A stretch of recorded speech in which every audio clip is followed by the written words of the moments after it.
Especiales de Convicción Radio. Temas fundamentales para el sostenimiento del combate católico de hoy. Conferencias, monográficos y entrevistas con contenidos imprescindibles para la comprensión de la realidad. Son un real aporte para la comprensión de muchísimos temas relevantes de la religión. Especiales de Convicción Radio.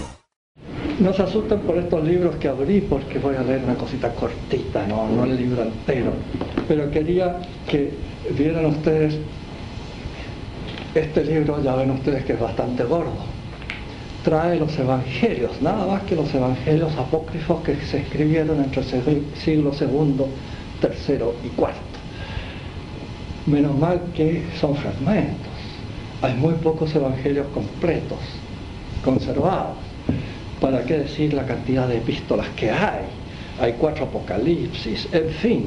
Digamos, los herejes escribieron mucho más que los católicos en aquella época.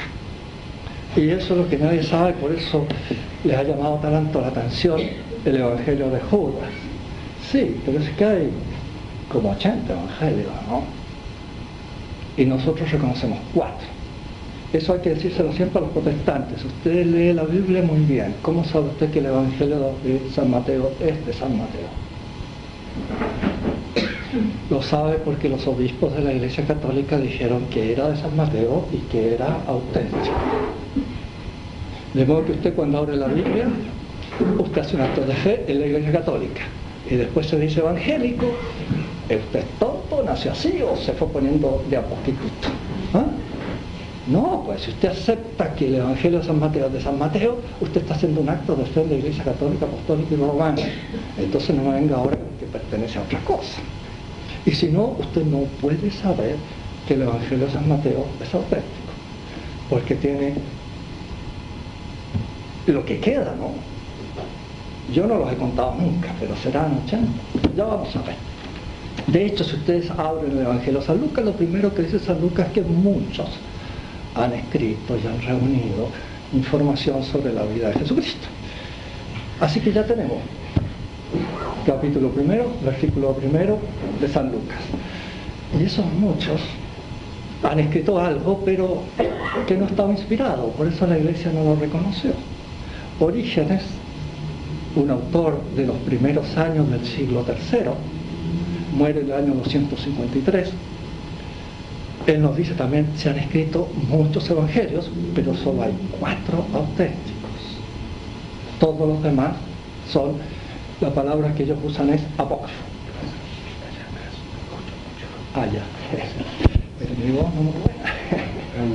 Bueno, trataré de hablar más alto porque parece que no escuchan bien. Háganme así. Desgraciadamente mi garganta está bastante mala. La he usado muchos años y ya está fallando. Entonces tenemos una cantidad de textos que no son canónicos, es decir, no son inspirados. Los obispos los rechazaron y casi todos están perdidos, solo sabemos el nombre. ¿Es posible que en ellos haya palabras auténticas de nuestro Señor? Sí. A veces hay líneas que coinciden con los evangelios canónicos. A veces hay líneas en que Jesús dice algo muy cierto, que no está en los evangelios canónicos, pero ya San Juan nos dijo que no estaba todo, ¿se acuerdan? Al terminar su evangelio dice, si tratase de escribirlo todo, creo que no cabrían en el mundo los libros. Pero en fin, estas pocas cosas que yo digo ocurrieron. Bueno, es muy posible que en estos evangelios apócrifos haya informaciones verdaderas.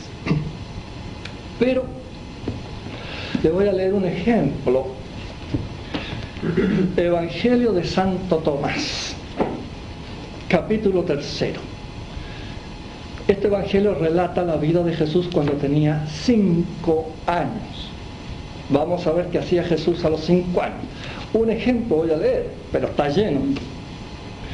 Se encontraba allí presente el hijo de Anás, el escriba, y tuvo la ocurrencia de dar salida con un mimbre a las aguas embalsadas por Jesús. Al ver la fechoría se indignó y le dijo: malvado, impío e insensato. Niño, 5 años, ¿no? Vaya lenguaje. ¿Es que te estorban las balsas y el agua? Pues ahora te vas a quedar tú seco como un árbol, sin que puedas llevar hojas, ni raíz, ni fruto. E inmediatamente se quedó el muchacho completamente seco. Y los padres tomaron al desgraciado, llorando su tiernedad, y lo llevaron ante José, increpando a por tener un hijo que hacía tales cosas. ¿Qué diablo? Yo estoy de acuerdo con los padres del pobre niño secado de esa manera, ¿no? Bueno, todos los milagros de Jesús de este evangelio son horrorosos como el que les he contado. Mata a todos los niños de Nazaret, por decirlo en una palabra. Eso sí, hay 2 cosas interesantes de este evangelio. Primero, nos ilustra sobre lo que pensaba un griego cualquiera o un sirio cualquiera, no sabemos quién es el autor, Santo Tomás por supuesto que no, sobre la majestad divina. Porque cualquiera que le hace cualquier cosa a Jesús, Jesús lo mata. Y se trata de niños de 5 años, ¿no? Hay uno que se choca con Jesús y por chocarse con el Altísimo, bueno, el niño queda muerto, a otro lo convierte en piedra. Ya sí, ¿no? Bueno, obviamente este evangelio no es inspirado. Por lo menos a mí no me entra en la cabeza que un niño de 5 años haga estas cosas. Y lo otro que llama mucho la atención es que los habitantes de Nazaret le prohíben a sus hijos jugar con Jesús, que tiene toda la razón, ¿no? ¿Y por qué? Porque todo lo que este niño dice se realiza. Claro, si es el verbo de Dios, todo lo que él dice se realiza. De modo que el que escribió este evangelio tenía muy claro el prólogo del evangelio de San Juan. En el principio existía el verbo, ¿verdad? Y todas las cosas fueron hechas por él. ¿Y cómo comienza el Génesis? Y Dios dijo, ¿verdad? Y aparece la luz, y aparecen los peces, y aparece... Entonces todo lo que dice Jesús se realiza inmediatamente al pie de la letra. Es peligrosísimo este niño. Bueno, usted comprende que este evangelio no puede ser real. Hay otro mucho más simpático, que es el evangelio de los hebreos. Se llama Evangelio Árabe de la Infancia. Y les voy a leer un pasaje bastante más simpático que el anterior. Al día siguiente partieron de allí.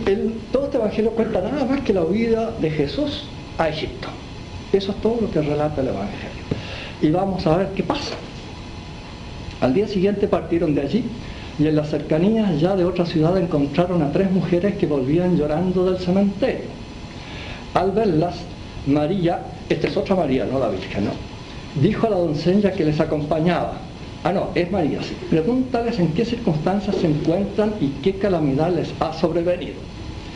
Ellas no quisieron responder a las preguntas de la doncella, sino que la interrogaron a su vez: ¿de dónde venís vosotros y a dónde vais? Pues ya se está acabando el día y se echa encima la noche. Respondió la muchacha: nosotros somos unos viandantes que buscamos un lugar donde pernoctar. Ellas entonces dijeron: pues venid con nosotras y albergaos en nuestra casa. Hasta ahí está muy bien, ¿no? Ellos la siguieron, o sea, José, María, el niño y esta muchachita que los acompaña. Estamos en Egipto ya. Ellos la siguieron y fueron introducidos en una casa nueva, elegante y ricamente amueblada. Era a la sazón tiempo de invierno. La muchacha penetró hasta la pieza donde se encontraban las dueñas de la casa y las encontró afligidas y llorando. Estaba a su lado un mulo cubierto de brocado, ante el que se había puesto sésamo y a quien besaban y daban de comer. Al preguntarles la muchacha: ¿qué es lo que sucede con este mulo, señoras mías?, ellas respondieron: este mulo que aquí veis era nuestro hermano, hijo de la misma madre. Al fallecer nuestro padre y quedarnos únicamente con él, pensamos proporcionarle un buen casamiento como es costumbre entre las gentes, pero unas mujeres, sirviéndose de malas artes, nos lo fascinaron sin saberlo nosotras. Y una noche, poco antes de amanecer, estando cerradas todas las puertas de casa, nos encontramos con que se había convertido en mulo, tal como ahora ves. Bueno, Yo no creo en brujas, pero que las hay, ¿verdad? Ahora que conviertan a un muchacho en mulo me parece demasiado. Bueno, el texto sigue con que esta muchacha le dijo: no os preocupéis porque yo era leprosa y la señora que viene con el niño me permitió y me lavó con el agua con que había lavado al niño y ahora estoy sana. Así que pídale por favor que lave al mulo con el agua con que lava al niño y va a quedar sano. Y eso hicieron, y el mulo se convirtió otra vez en el muchacho que era, se casó con esta muchacha y todos felices. Bueno, por lo menos no es macabro el milagro. Y es curioso, en todo este evangelio todos los milagros se hacen por esta agua del niño, una vez lavado el niño, y todos se lo piden a María. O sea, este evangelio nos revela que ya los católicos acudían a María, porque todos los milagros se hacen por intercesión de María. Eso es muy curioso. Y los milagros en general son buenos, ¿no? Pero de ahí a que estas brujas las hayan convertido en mulo a ese pobre muchacho, no. De modo que estos evangelios apócrifos se quedaron fuera por su contenido, porque dicen cada cosa que no puede ser. Por eso es que la Iglesia los rechaza. Son errores realmente muy manifiestos, ¿no? Ahora, ¿qué significa esto de evangelios apócrifos? Por lo demás, para que se hagan ustedes una idea, vayan contando. Solo conocemos de nombre, pero no su texto, los siguientes evangelios: de los hebreos, de los 12, de los egipcios, tradiciones de Matías, de Tomás, de Felipe, de Pedro, adversarios de la ley de los profetas, de los apóstoles, 3 clases de frutos de vida cristiana, evangelio de los 4 rincones, evangelio de Apeles, vaya a saber uno quién es Apeles, ¿no? Nacimiento de María, el de Judas, claro, el de Eva, vaya, evangelio de Eva, ya es como mucho, ¿no? Ascensión de Santiago, evangelio vivo, preguntas a María, evangelio de la perfección, de Basilio y de Marción, ¿se dan cuenta? Y de estos solo conocemos el nombre. Apenas hay una cosita así chiquita. Este evangelio de Judas acaba de aparecer. Cuando se editó este libro, solo se conocía el nombre. Luego hay una serie de fragmentos de distinto tipo que quedan, los ágrafas, en fin. Luego tenemos los de la Natividad, el de Santiago, el de Mateo que les acabo de leer, el Liber Infancia Salvatoris, el de la Natividad y otra lista de apócrifos que solo conocemos el nombre. Estos de la Natividad. Ahora de la infancia, el de Tomás, que acabamos de leer, el árabe, que acabamos de leer un poquito, el de San José, el Evangelio Armenio, el Liber de Infantia Salvatoris, y de la Pasión, el Evangelio que se llama Acta de Pilato o Evangelio de Nicodemo. Luego hay una carta de Pilato a Tiberio, una carta de Tiberio a Pilato. Hay una relación que hace Pilato oficial de lo que pasó. Hay una correspondencia entre Pilato y Herodes. La tradición de Pilato, la muerte de Pilato, declaración de José de Arimatea, venganza del Salvador, sentencia de Pilato, evangelio de Bartolomé. No terminamos nunca, ¿no? Y todos estos textos se presentaron como sagrados. Y los obispos dijeron no. Algunos escritos en el siglo II, otros en el III, otros en el siglo IV. Tenemos el libro de San Juan, el libro de Juan, la narración de San José de Arimatea. Hay hasta cartas de Jesús y el rey Abgaro. Y siga y suma y no terminamos nunca. De modo que este Evangelio de Mateo es uno más del montón. Lo único que este solo se conocía de nombre, y porque San Ireneo en el año 190, 200, por ahí, lo declara falso. Eso es lo único que se sabía, y ahora se encontró. Y todo este revuelo que hay ahora con este Evangelio. Señal de pura ignorancia, porque el que sabe que hay todos estos evangelios falsos, pues que aparezca uno, si ya se sabía que era falso, ¿qué? Además de que no puede ser escrito por Judas, porque obviamente es del siglo II, y más bien de la segunda mitad del siglo II. Y todos sabemos que Judas se murió inmediatamente después de la prisión de Jesús, ¿no es cierto? Por suicidio, de tal manera que no tuvo tiempo de escribir ninguna cosa.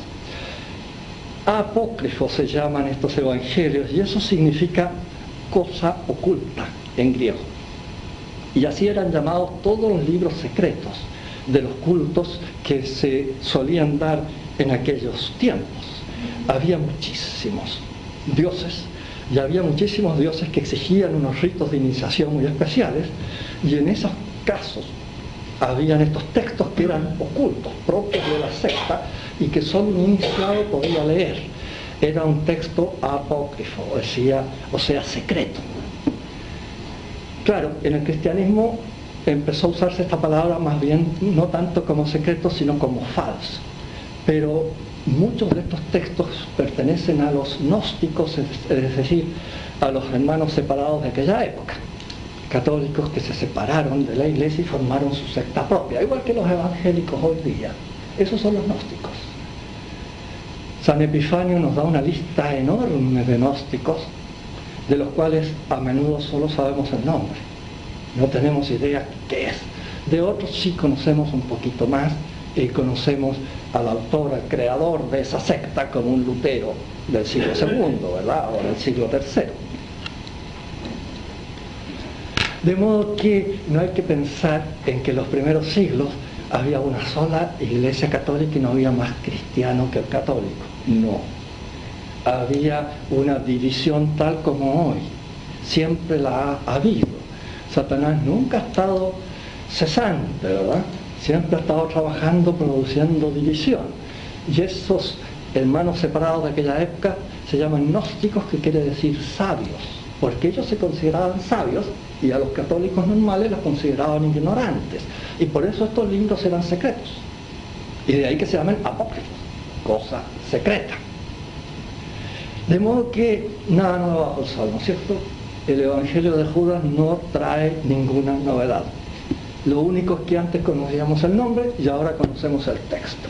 Eso es todo lo que ha cambiado. Pero no se entiende nada. El Evangelio de Judas, si ustedes lo leen, no entienden nada. Además es cortito. Esto es el Evangelio de Judas. Esto. Claro. Esto es la explicación de qué es el gnosticismo. Y esto es la explicación de qué dice el Evangelio de Judas. Y esta explicación dice constantemente, parece que quería decir esto, parece que quería decir lo otro, porque el Evangelio de Judas, en realidad, de verdad, no se entiende nada. Es bien poco lo que se entiende. ¿Y por qué? Porque está lleno de hoyos. Si el texto estaba en un pésimo estado, hubo que reconstruirlo, y por lo tanto muchas reconstrucciones son por si pasa, como dicen en la cuenta del restaurante, ¿verdad? PSP, por si pasa, y le agregan 10 pesos más a uno, a ver si uno no se da cuenta y paga la cuenta entera. Les voy a leer la página 44. Dijo Jesús: es imposible sembrar sobre roca y recoger sus frutos. Esta es también la manera, hoyo, ¿no? La generación, hoyo otra vez, ¿no? Y la sabiduría corruptible, otro hoyo más, ¿no? La mano que creó al hombre mortal, de modo que sus almas asciendan a los eones superiores. En verdad os digo, hoyo. Ángel, otro hoyo más, ¿no? Potestad podrá haber, otro hoyo más. Las santas generaciones, otro hoyo más, ¿no? Después de decir estas cosas, Jesús se fue. ¿Entendieron? Esa es la página 44. Y yo no entiendo nada. ¿Y ustedes? Bueno, hay otras páginas que están completas, sí, eso sí. Pero realmente... ¿Sí? Agujero. Agujero, sí. Un roto en el texto. Un roto, una polilla se comió el texto. Piensa usted que es un texto del año 400 y tanto, que lo encontraron en el fondo de una cueva. Claro. A veces faltan 16, 17 líneas en una página. Yo no sé si trae fotos del estado en que estaban. No, parece que no. Las he visto en otra parte. Fotos del texto ya reparado, y uno ve todos los hoyos que tiene. Está roto completamente. Agujeros, ¿no? una obra fantástica haberlo reparado, pero de modo que todo el barullo que se ha armado con este evangelio es tontería, es nada más que mala fe, porque el evangelio de entenderse no se entiende. Ahora tratemos de entender un poco qué dice, y para eso tenemos que darnos cuenta, y lo dice en la introducción este señor, un señor se llama José Montserrat Torrens, que sabe mucho copto y por eso lo traduce del copto, que es no el idioma original era griego, del griego se tradujo al copto y se conservó gracias a lo seca que es la tierra allá en Egipto. Un poco de humedad habría acabado con el evangelio, ¿no? Pero como es muy seco el desierto allá, ahí se conservó. Bueno, nos dice José Montserrat que en realidad este evangelio de Judas, como casi todos estos evangelios gnósticos, son el catolicismo puesto al día. Se trata del ayornamiento del siglo II. Exactamente igual como hoy inventaron otra vez el ayornamiento y bueno, así nos luce el pelo, ¿verdad? Se nos está muriendo la iglesia por este ayornamiento. En el siglo II pasó lo mismo, pero con una diferencia. Los obispos no aceptaron el ayornamiento y salvaron a la iglesia. Hoy día espero que reaccionen, ¿no? Porque si no, ¿qué va a quedar de la iglesia en unos años más, ¿no? Es bien serio lo que está pasando. Menos mal que su santidad ya reconoció que la iglesia se está muriendo. Por fin. Hace 30 años que lo estoy diciendo y me dicen que soy un hereje. Bueno, ahora lo dice el Papa, ya no me dirán hereje, ¿no? Espero. Pasé de categoría, cambié de posición dentro de la iglesia. Pero es obvio que la iglesia se está muriendo. Piensen que en Europa, en casi todas partes, la edad media del clero es superior a 70 años. La edad promedio es superior a 70 años. Y eso significa que se acaba la cosa, ¿no? De modo que es muy grave esto. Bien, en aquella época el ayornamiento lo hicieron los gnósticos y los echaron de la iglesia. Hoy la cosa es distinta. ¿Y por qué digo esto que es un ayornamiento? Porque lo que vamos a ver acá es el evangelio puesto al día según la filosofía de moda de la época. Ustedes no saben nada, claro, de la filosofía de moda de esa época, porque casi nadie sabe nada, porque casi todo se perdió. Se sabe el nombre, eran neopitagóricos, así los llamamos hoy. Eran platonismo medio, así lo llamamos hoy, ¿no? Pero en esa época eran filósofos. Y la mayoría de los filósofos del siglo I antes de Cristo, primero y segundo, después de Cristo, hasta el siglo III, son platónicos. Hasta que Plotino los unifica a todos con una interpretación muy especial de Platón, y ya en el siglo IV la inmensa mayoría de los filósofos no católicos son platónicos. De tal manera que se trata de leer el Evangelio, pero con la mentalidad de un neopitagórico o de un platonismo medio. En 3 palabras, este ambiente consiste en ¿qué? En proclamar la absoluta trascendencia de Dios. Tanto que Dios es llamado el abismo, la noche, la nada, o cualquier otra palabra que indique que no hay, ¿no? No hay nada comprensible para nuestra inteligencia. Es la idea del motor inmóvil de Aristóteles que ha triunfado. Para Aristóteles hay una realidad que se llama motor inmóvil, que como es inmóvil no puede saber nada de este mundo. Es totalmente ajeno, totalmente distante, no puede acercarse a este mundo.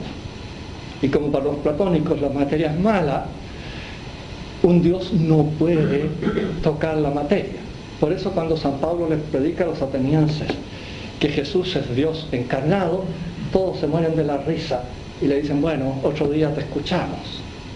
Porque eso es absolutamente inaceptable para la mentalidad griega, y aquí lo vamos a ver en el Evangelio de Judas. En estos evangelios gnósticos no puede Dios acercarse a la materia. Por eso lo que yo les leí en realidad no son evangelios gnósticos, pero tampoco son inspirados, ¿no?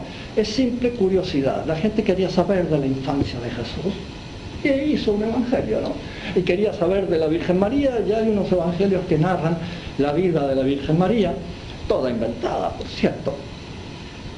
Y de ahí está el nombre de Joaquín Llana, porque nadie sabe cómo se llamaban los padres de María. Y como nadie sabe, bueno, se aceptó que Joaquín Llana podría ser, ¿por qué no? Es un evangelio apócrifo.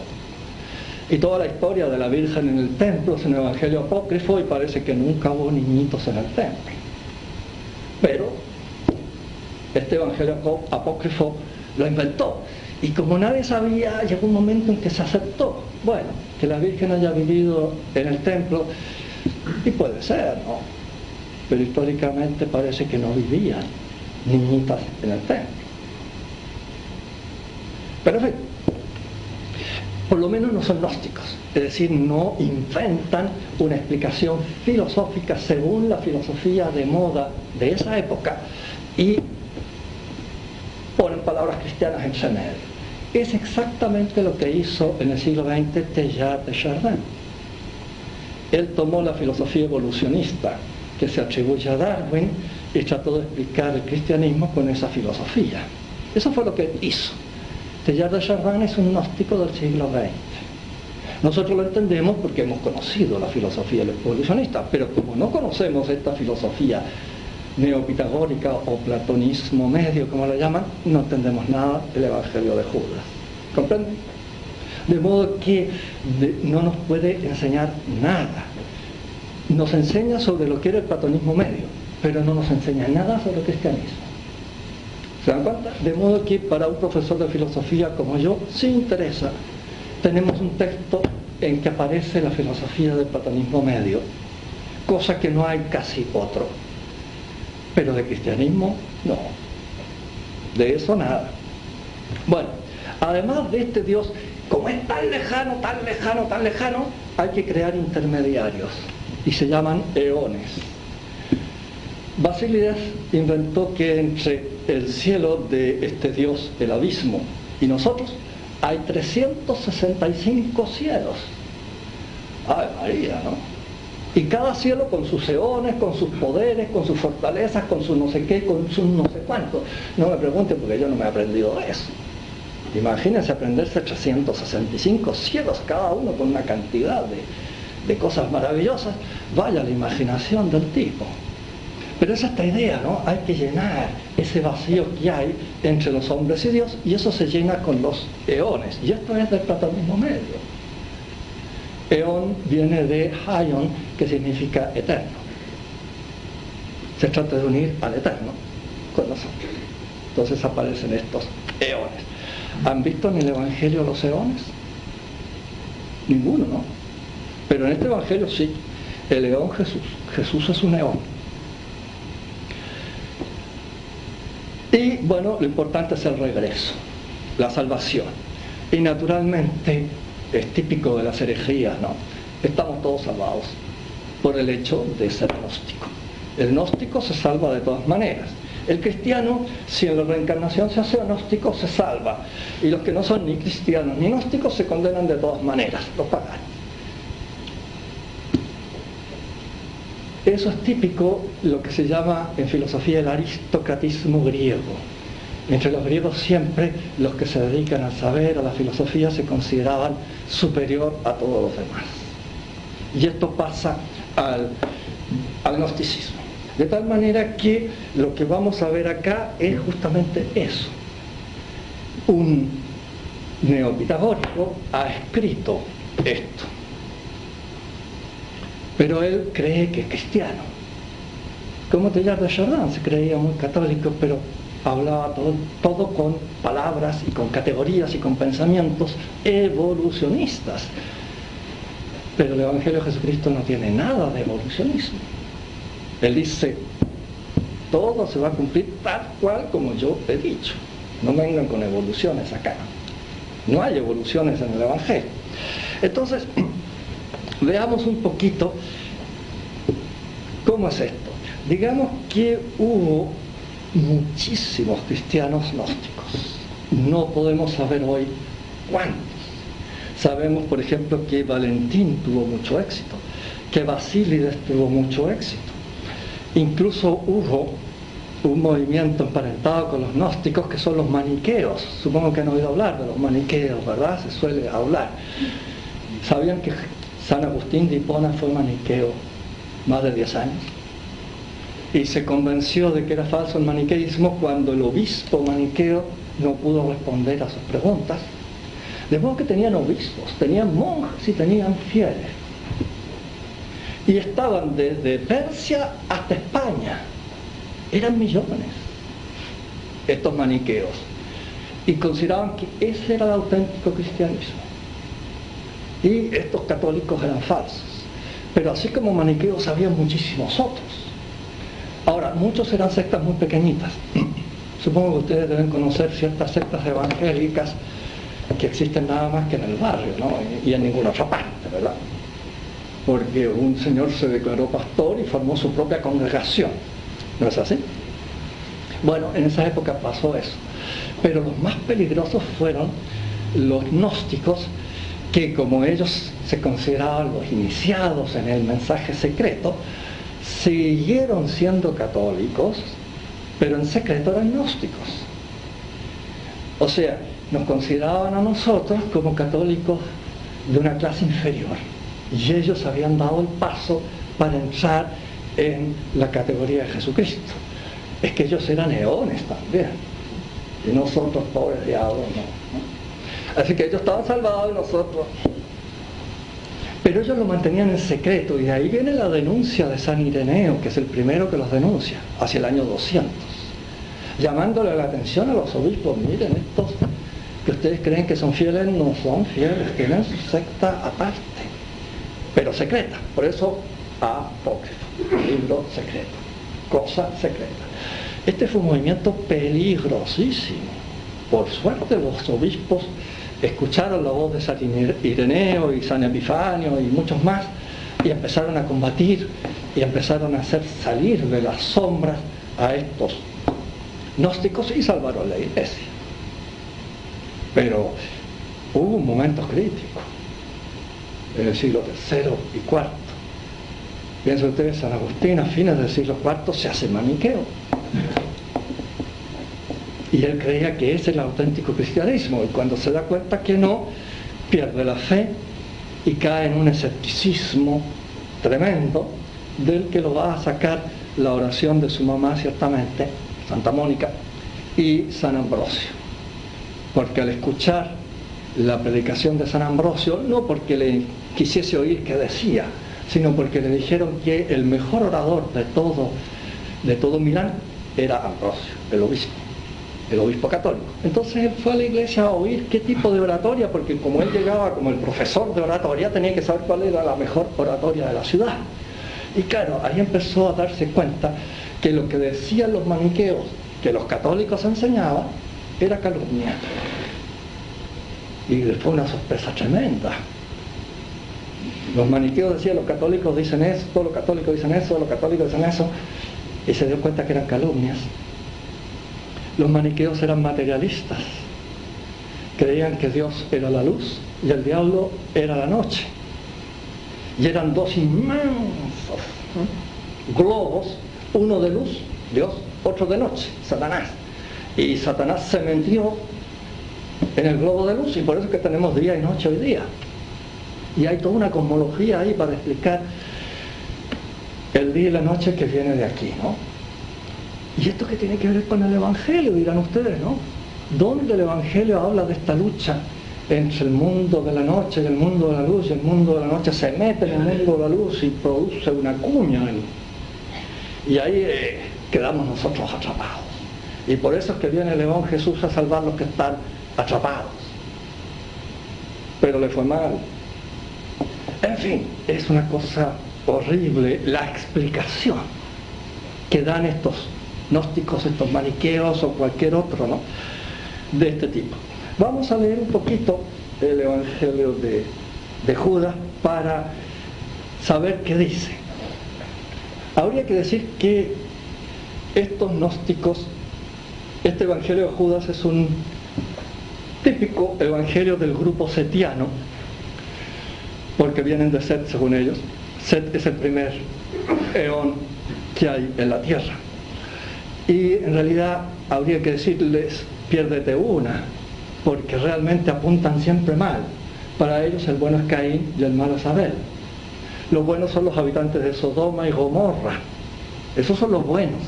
Si no le apuntan una, ¿no? Y de todos los apóstoles el bueno es Judas. Así que piérdete una, ¿no? No le apuntaron jamás. De hecho, hay una secta que se llaman cainitas, porque adoran a Caín. Hay otra que se llama ofitas, porque la buena es la serpiente. En el paraíso tapanal. O sea, andan más perdidos. Realmente adorar a la serpiente y decirse cristianos, pero ¿qué cristianos son estos? Son los sofitas. En fin, hay una cantidad de sectas terribles, ¿eh? Y bien, vamos a ver un poquito qué es lo que nos dice. Por supuesto son partidarios de los sodomitas y todo lo demás. Es un enredo ¿no? Bien, se llama tratado secreto, claro, apócrifo. Tratado secreto acerca de la relación de Jesús, la revelación que Jesús confió a Judas Iscariotes, en una conversación que sostuvo con él durante 8 días y que concluyó 3 días antes de que él celebrara la Pascua. Eso es la introducción.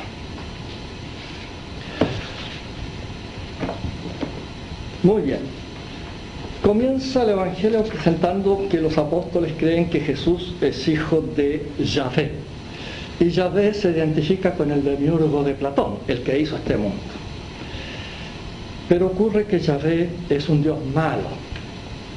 Como el demiurgo de Platón, Yahvé hace la tontería de arreglar esta materia que es mala, tratando de copiar lo que él conoce de lo divino. Pero ocurre que como es el último de todos los eones, el eón Yahvé, y hace esto y gobierna esto y empieza a creerse que él es el único, y por eso que se cree el único Dios. Y no es el único Dios, es el último de los eones que está en el límite, saliendo ya del mundo. ¿Se acuerdan que había tantos cielos? Bueno, aquí no hay 365 cielos, parece que hay 8 nomás, no tantos por lo tanto, ¿no?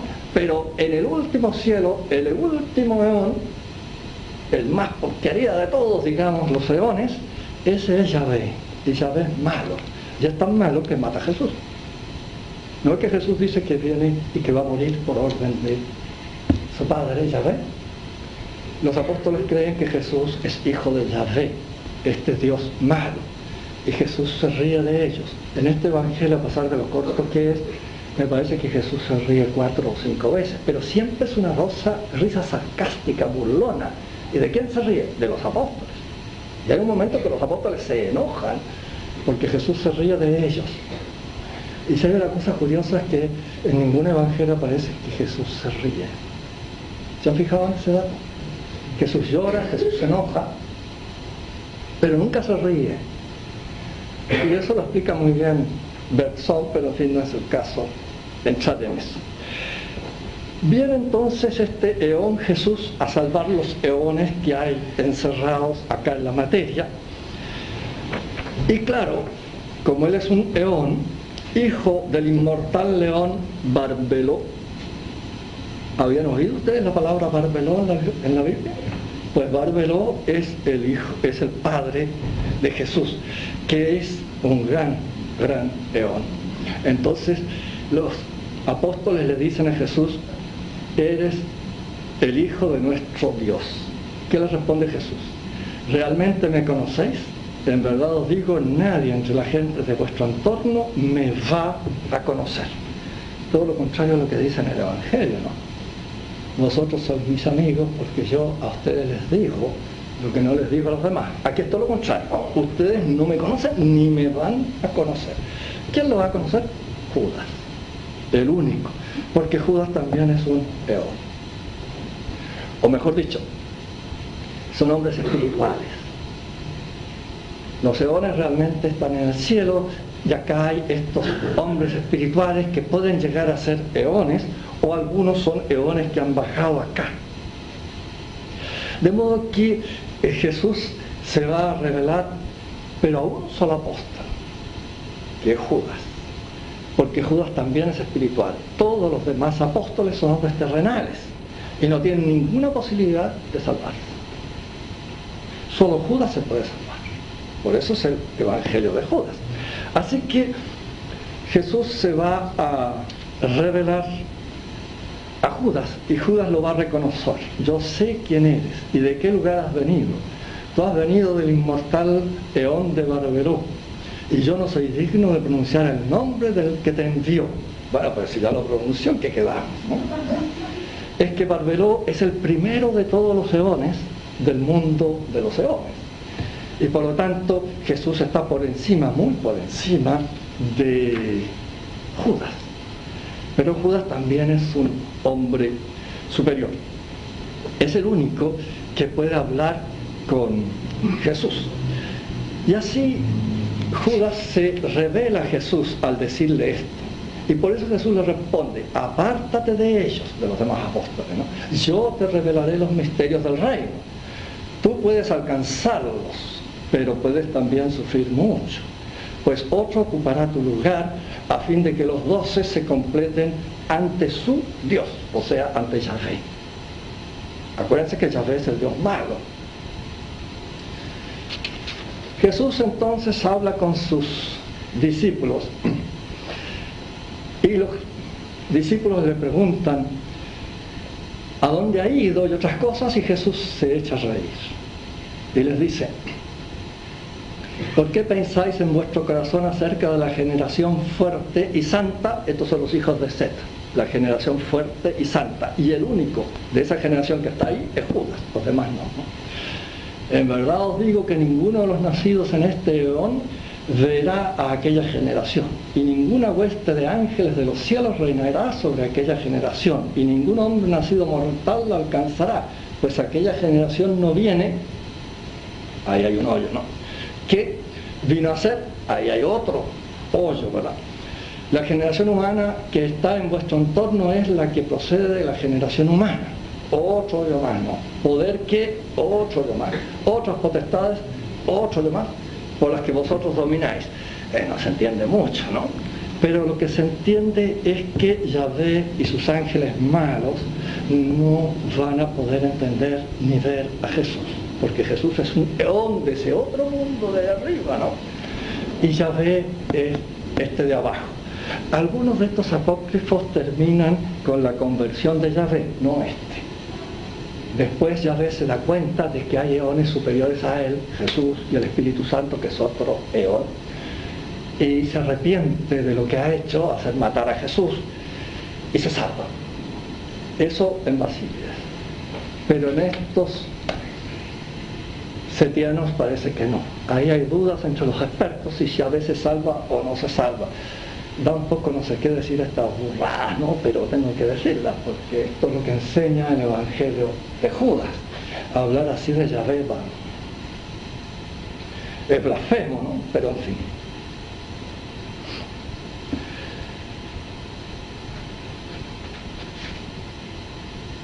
La idea que tiene este Evangelio del clero es realmente impresionante. Según este Evangelio, parece que Yahvé se desdobla en dos, ¿no? En el diablo y en su hijo. Vaya, así que Yahvé es el diablo. Y parece que el hijo logra un cierto conocimiento y salvarse, y Yahvé no. Y bueno, ¿qué tiene de cristiano esto? Así que Yahvé viene a ser el diablo. En las páginas 37 a 39 va a describir cómo es el clero, según ellos. Algunos, bueno, está roto ahí el texto, ¿no? 2 semanas. Otros sacrifican a sus propios hijos, hablando del clero, ¿no? Otros a sus mujeres, mientras entre ellos se honran y se humillan. Otros yacen con varones, otros cometen homicidio, otros cometen una multitud de pecados con desprecio de la ley. Y los hombres que están ante el altar invocan tu nombre, Yahvé, Y mientras ellos se hallan inmersos en todas las obras de su deficiencia, se van realizando los sacrificios, la misa. Y ahí viene otro protomosado que sí que no. Esa es la idea que tiene este evangelio del clero católico de la época. Parece que estamos mejor nosotros que el siglo III o II cuando se escribió este evangelio, ¿no? Vaya la visión que nos da de los, ¿cómo se llama?, del clero de aquella época. Como digo, faltan muchos textos, así que no entendemos muchas cosas. La salvación es solo para estos hombres superiores, estos setianos, que se llaman también espirituales, y que de ellos el único que hay aquí es Judas, aparte de Jesús. Y Judas le va a contar a Jesús un sueño que ha tenido. Y Jesús se echa a reír a oír el sueño, ¿no? Pero luego viene el sueño. Y Judas le dice, en la visión vi como los 12 me apedreaban y me perseguían. Seguidamente fui al lugar donde, ahí está roto, vi, se supone, una casa, y mis ojos no pudieron calcular su medida. Una multitud de personas la rodeaban y aquella casa tenía un jardín en la terraza y en medio de la casa había una multitud, está roto ahí, ¿no?, diciendo, Maestro, hazme entrar con esta gente. Este es el sueño de Judas, que tampoco se entiende mucho por los hoyos que trae el documento, ¿no? Y Jesús se lo va a explicar. Judas, tu astro te ha engañado. Te dijo que ningún hombre nacido mortal puede entrar en la casa que has visto porque se trata de un lugar reservado para los santos. Es un engaño porque Judas es santo, ¿no? Es Eón. Entonces los que no pueden entrar son los otros apóstoles, pero Judas sí. Es un lugar en el que no dominan ni el sol ni la luna ni tampoco el día. Pero ellos, los santos, morarán por siempre en el Eón con los santos ángeles. He aquí que te he explicado los misterios del reino y te he instruido acerca del error de los astros. Y está roto, no sabemos qué más dice. De modo que todos los apóstoles son hombres materiales, no pueden salvarse a menos que se arrepientan y hagan no sé qué cosas, ¿no? En cambio, enseguida Jesús le explica cómo es el mundo, pero hay tantos hoyos aquí que no tenemos idea en realidad de cómo es el mundo. Porque todos estos gnósticos tenían una cosmología, una explicación del mundo, pero muy, muy enredada. Y entonces viene el hecho que es el que ha hecho famoso a este libro, ¿no? Jesús le pide a Judas que lo libere de este cuerpo. El Eón Jesús está encerrado en un cuerpo y quiere liberarse. Y para liberarse tiene que morir. Y Judas acepta la misión y va a hablar con los sumos sacerdotes y se consuma la traición. Pero no fue una traición, sino que está pedido expresamente por Jesús para salvarlo de este cuerpo. ¿Ustedes comprenden? Esto de evangelio no tiene nada. Y lo más desilusionante es el relato final, ¿no? Cómo se las arregla Judas para conseguir que los sacerdotes prendan a Jesús. Y es el final del evangelio. El evangelio termina así. Los sumos sacerdotes murmuraron porque él había penetrado, o sea Judas, en la estancia para su plegaria. Pero había allí algunos escribas que estaban observando en orden a prenderlo durante la plegaria. Digo Jesús, no Judas, perdón.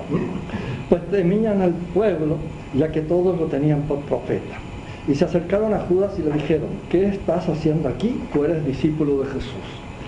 Él les respondió según el deseo de ellos. Entonces Judas recibió el dinero y lo entregó. Y se acabó el evangelio. ¿Qué nos enseña este evangelio entonces? Nada, ¿verdad? Nos enseña esta increíble filosofía neopitagórica, platónica, con todos estos eones que se multiplican en estos cielos distintos que hay, y evidentemente es enviado uno de estos eones, que es Jesús, para salvar a los que están aquí, a los setianos, y estos se van a salvar y los otros no.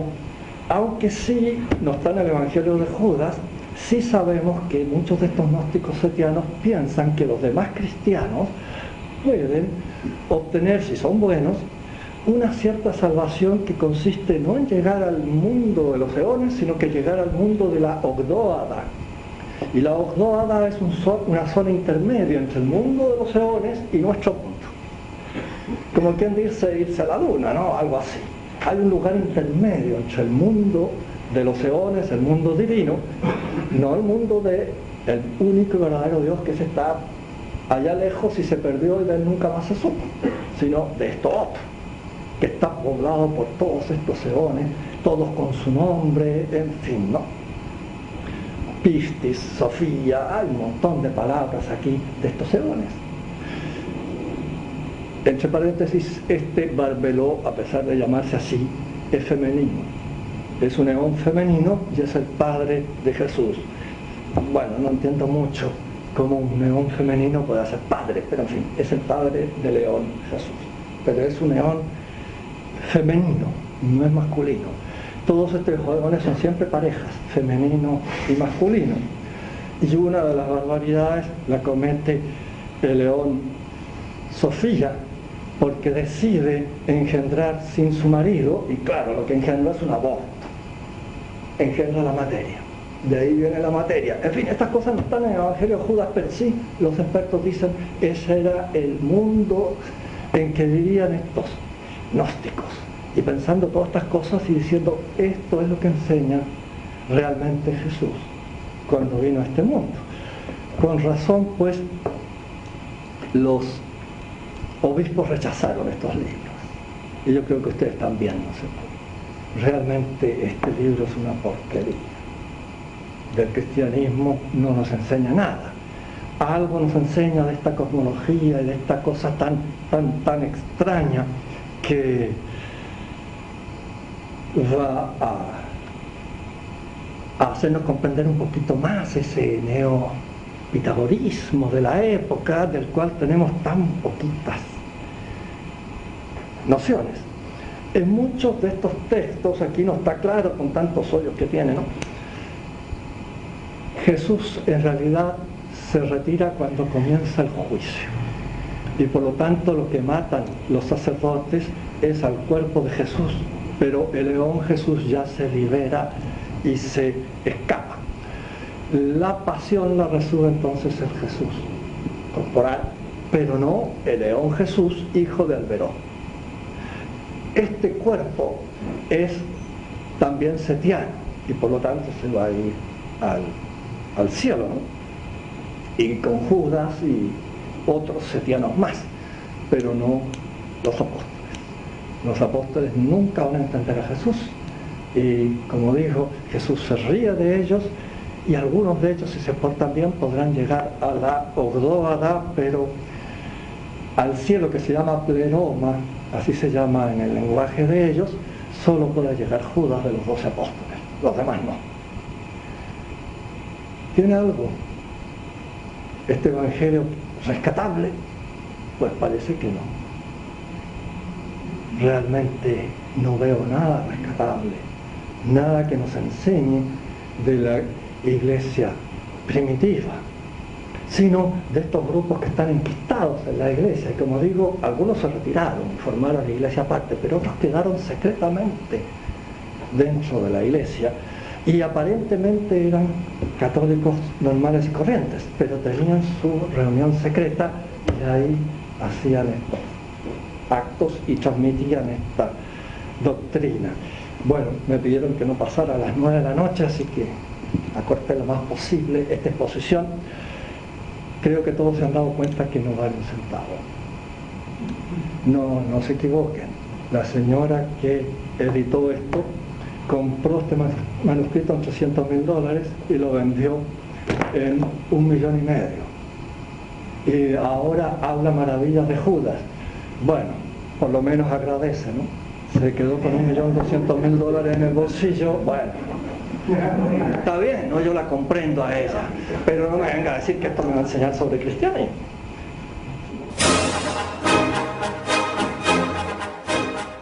Especiales de Convicción Radio.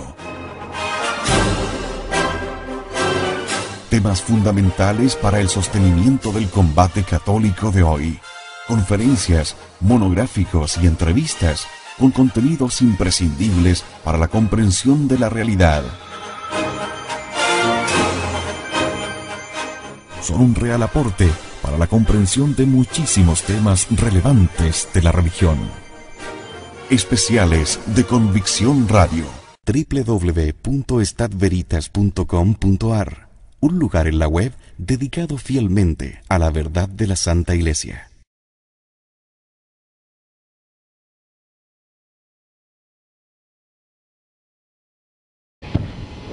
Capítulo 1, versículo 1 de San Lucas. Y esos muchos han escrito algo, pero que no estaba inspirado, por eso la Iglesia no lo reconoció. Orígenes, un autor de los primeros años del siglo III, muere en el año 253. Él nos dice también, se han escrito muchos evangelios, pero solo hay 4 auténticos. Todos los demás son, la palabra que ellos usan es apócrifo. Ya. Pero mi voz no me buena. Bueno, trataré de hablar más alto porque parece que no escuchan bien. Háganme así. Desgraciadamente mi garganta está bastante mala. La he usado muchos años y ya está fallando. Entonces tenemos una cantidad de textos que no son canónicos, es decir, no son inspirados.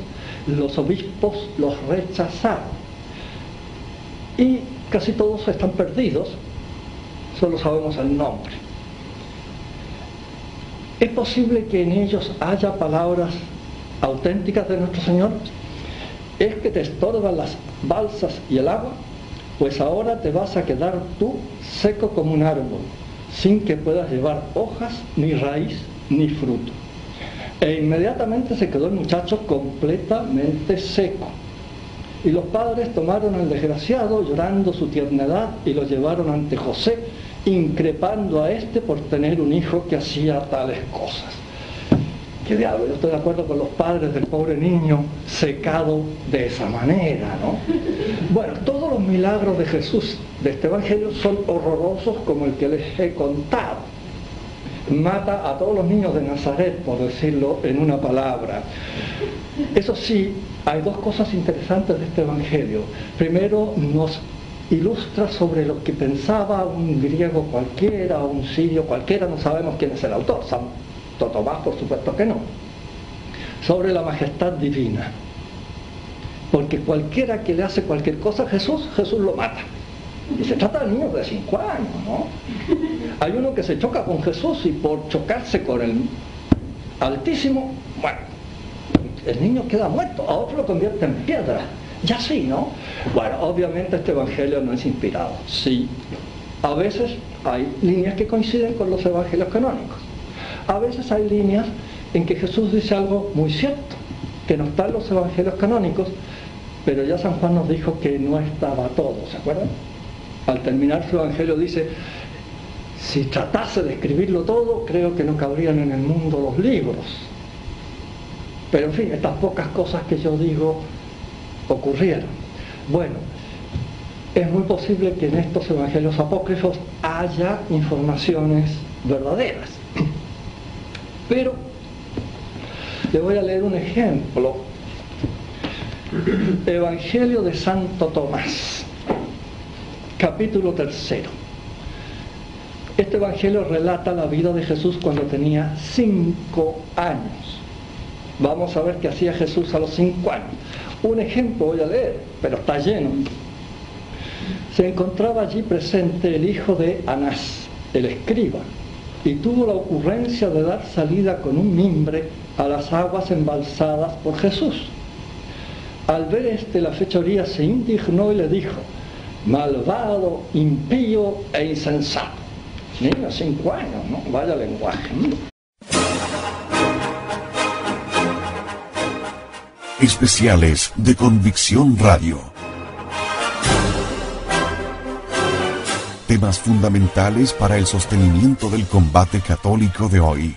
Conferencias, monográficos y entrevistas con contenidos imprescindibles para la comprensión de la realidad. Son un real aporte para la comprensión de muchísimos temas relevantes de la religión. Especiales de Convicción Radio. No se asusten por estos libros que abrí, porque voy a leer una cosita cortita, no el libro entero. Pero quería que vieran ustedes este libro. Ya ven ustedes que es bastante gordo. Trae los evangelios, nada más que los evangelios apócrifos que se escribieron entre el siglo II, III y IV. Menos mal que son fragmentos. Hay muy pocos evangelios completos, conservados. ¿Para qué decir la cantidad de epístolas que hay?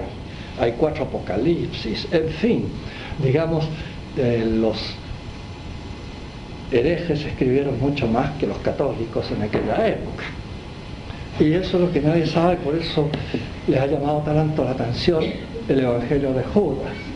Sí, pero es que hay como 80 evangelios, ¿no? Y nosotros reconocemos 4. Eso hay que decírselo siempre a los protestantes. Usted lee la Biblia muy bien. ¿Cómo sabe usted que el Evangelio de San Mateo es de San Mateo? Lo sabe porque los obispos de la Iglesia Católica dijeron que era de San Mateo y que era auténtico. De modo que usted, cuando abre la Biblia, usted hace un acto de fe en la Iglesia Católica y después se dice evangélico. ¿Usted es tonto, nació así o se fue poniendo de a poquito? ¿Ah? No, pues si usted acepta que el Evangelio de San Mateo es de San Mateo, usted está haciendo un acto de fe en la Iglesia Católica, Apostólica y Romana. Entonces no me venga ahora que pertenece a otra cosa. Y si no, usted no puede saber que el Evangelio de San Mateo es auténtico, porque tiene lo que queda, ¿no? Yo no los he contado nunca, pero serán 80. Ya vamos a ver. De hecho, si ustedes abren el Evangelio de San Lucas, lo primero que dice San Lucas es que muchos han escrito y han reunido información sobre la vida de Jesucristo. Así que ya tenemos